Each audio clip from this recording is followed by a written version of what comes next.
I'm not starting this morning by being negative about Gleyber Torres. I'm not. You know what? Last night, 29 runs between the two teams, home runs galore. Everybody showed up. Everybody got a hit in the Mets lineup. Aaron Judge and Soto are over 300, as we know. They're tearing it up. Maybe Jazz Chisholm is the guy that is going to be the energy that they desperately, desperately needed. And who knows? I don't think it's going to happen. But would you be surprised? And there have been some trades between teams that are actually going for it, by the way. Remember we were talking about this yesterday? And you were saying how you didn't think that this would ever be the case.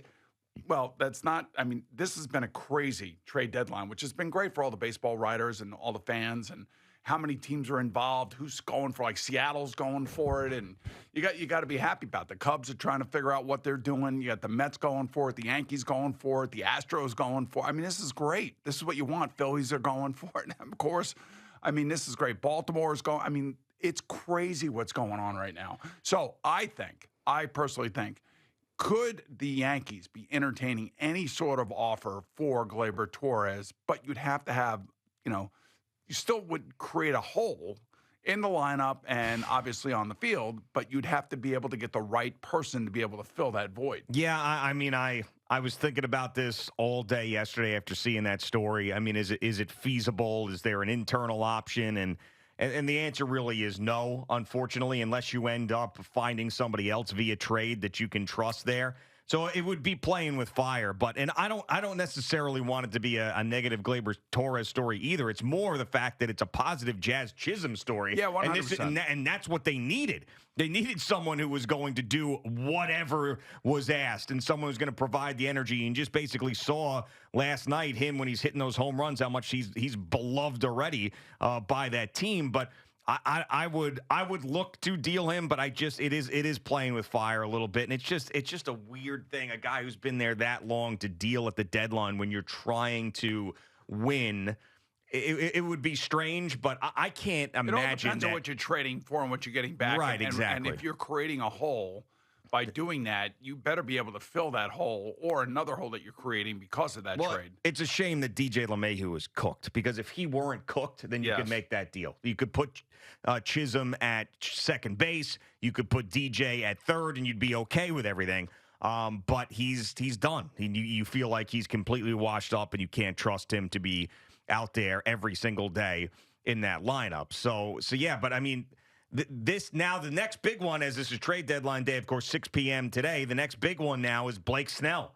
Do either the Yankees or the Mets give up what they're going to have to give up to get Blake Snell? Now, Blake Snell was trying to get a massive contract in the offseason, only ended up signing a 2-year deal that was lucrative. Does he have an opt-out? Does he have an opt-out after this year? I don't know. Which would be Yes, he does. He does have an opt-out. Okay, so he has an opt-out. So basically, if he comes in for either team, or any team for that matter, and he has a really strong August, the team goes into the playoffs, he leads them to the World Series, he will opt out and he will sign a bigger contract next year. So, and if he comes here and then he ends up stinking up the joint and getting hurt, then he'll just he'll opt in. Exactly. So that's what you're dealing with there. So I don't know.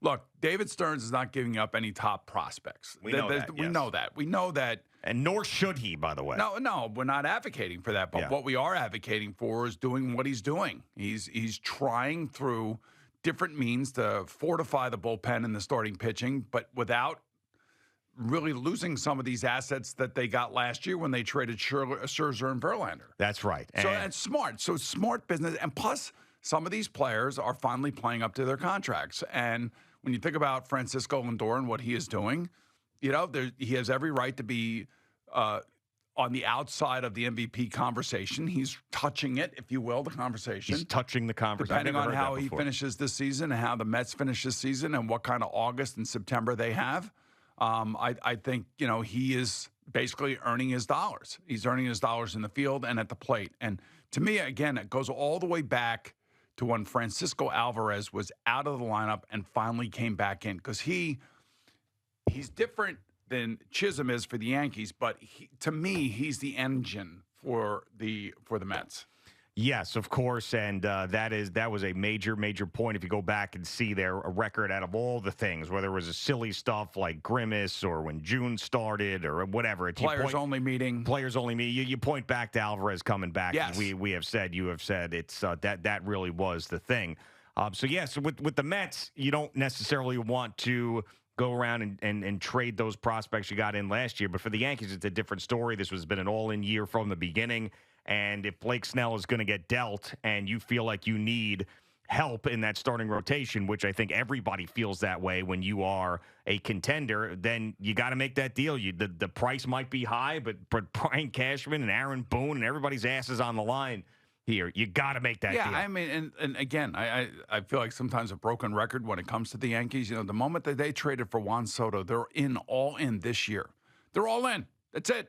I keep telling McMonagle, I think you guys are going to the World Series. You're all in. You guys? Yeah, because he's part of their team. I mean, essentially. He's their spokesperson.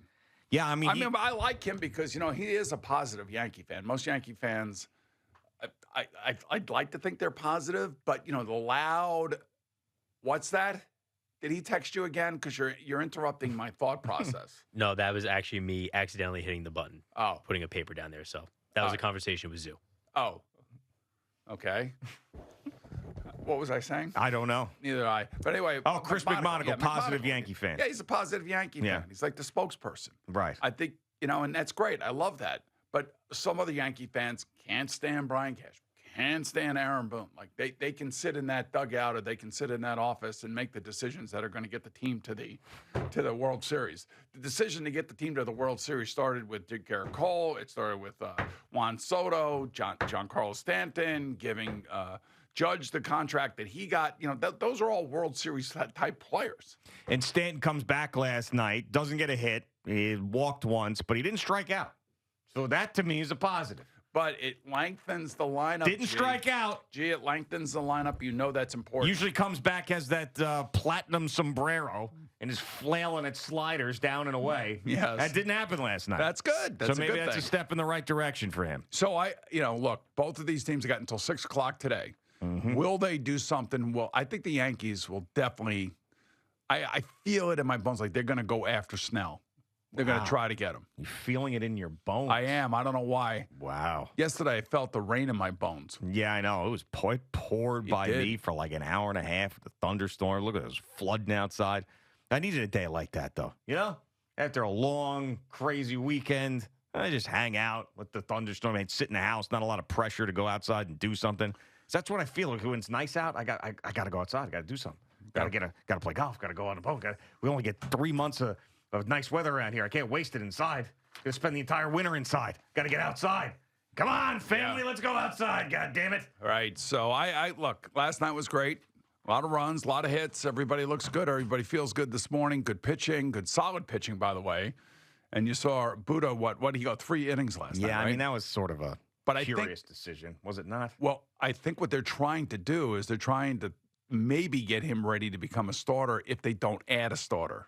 Right, and that's what I think they're trying to lengthen him out. It's like about I tell you about length in the lineup. It's also length for the pitcher. I mean that he would be the internal option that you have. Internal options. Internal option that you have because of what happened to Christian Scott and obviously Kodai Senga. So maybe you're right. Maybe that's what it is. I mean, Evan tweeted it out. You said wasting Budo for no reason. Maybe there is a reason. No, they're stretching him out. They're stretching him out. That's exactly right. Stretching, lengthening. It's the whole thing, G. You know that.